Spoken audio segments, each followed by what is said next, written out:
Assalamualaikum warahmatullahi wabarakatuh. Saya Rodah binti Mama Rosli, nama matrik 047695. Okey, kursus yang diambil adalah kajian ilmu tarikat dan tajuk yang dipilih adalah jazbah menurut pemikiran pengamal tarikat Ahmadiyah Qadiriyah di Malaysia. Okey, pengertian jazbah. Perkataan jazbah itu sendiri berasal daripada bahasa Arab, iaitu jazabah yang bermaksud menarik. Okey, menurut Al-Mu'jam Al-Asasi, dia bermaksud bahawa dia sesuatu perkara yang tarik kemudian memindahkan atau menukarkan sesuatu dari tempatnya, iaitu yang asal. Dia telah menarik keluar orang yang tenggelamnya dengan tangannya. Okey, jazbah merupakan satu ciri yang sangat penting bagi guru tarikat kerana mereka ini ibarat jurulatih dalam suatu tarikat. Kerana tugas guru tarikat adalah untuk membentuk dan memproses peribadi manusia ke arah insan yang lebih kamil, iaitu sempurna. Ia juga merupakan satu proses pengendalian yang sangat sukar dilaksanakan. Malah tidak boleh kita buat hanya menggunakan semata-mata akal manusia, sebab akal manusia ni kapasiti dia terhad. Okey, dan terbatas untuk memerlukan bimbingan wahyu. Okey, isu kajian.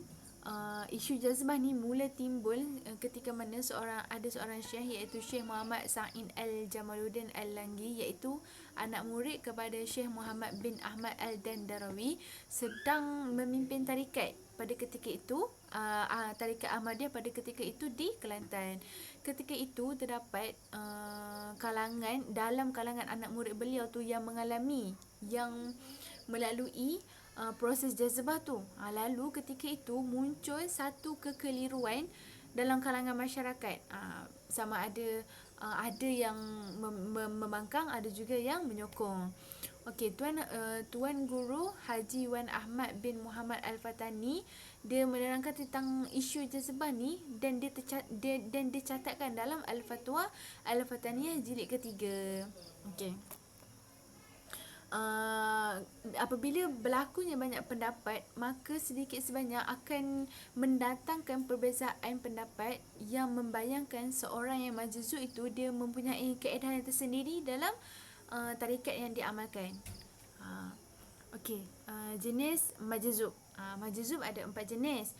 Yang pertama adalah orang yang dibawa oleh Tuhan kepada beberapa pengamalan kerohanian yang berkaitan dengan ketuhanan dan mencapai beberapa makam yang tinggi dalam tempoh yang singkat, serta mereka mendapat keasyikan terhadap Allah Subhanahu Taala tanpa berguru dengan siapa pun dekat sebelah mereka. Tak ada orang pun diorang boleh mendapat keasyikan ketika dalam suasana tu.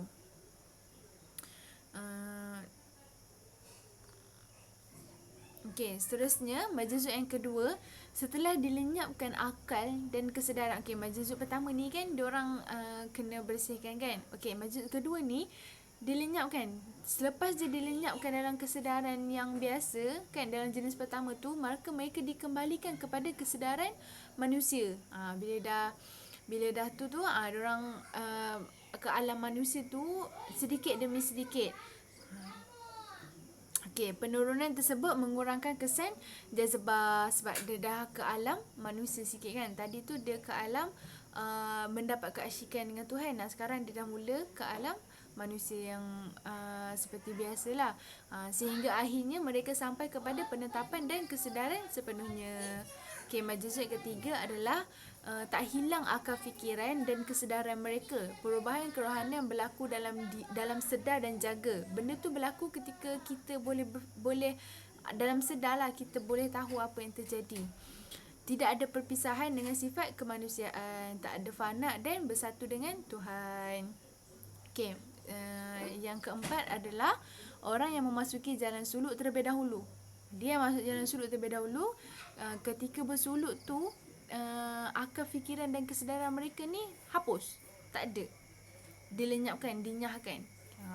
Kemudian majzub jenis ini dia mengenali alam terlebih dahulu sebelum mengenal Tuhan, iaitu dia mengalami hakikat ketuhanan dulu. Bimbingan guru yang mursyid membuatkan perjalanan jazbah mereka teratur. Dengan adanya seorang mursyid, dengan adanya seorang murabi yang membimbing mereka, maka perjalanan mereka menempuh jazbah tu teratur, sistematik. Jalan untuk sampai tu ada dia punya step by step. Okey, mereka meningkat dari satu makam kepada makam yang lain dengan secara sistematik. Okey, macam itulah menurut pengamal Tarikat Ahmadiyah. Okey, kesimpulannya adalah mereka kata jazbah ni menurut pengamal Tarikat Ahmadiyah Qadiriyah ialah satu keadaan yang dialami oleh hati berhubung dengan aspek ketuhanan yang tidak dapat dicapai oleh akal, sebab akal kita kan terhad. Okey, kemudian hijab diangkat dan mata hati mereka menyaksikan perkara gaib dan dan kenyataan tentang Tuhan. Suasana jazbah tu berbeza bagi setiap orang yang mengalaminya. Secara umumnya orang yang mengalami jazbah atau ahli majzub ni dibagi kepada 4 majzub tadi. Macam tu. Sekian dari saya. Sekian, terima kasih.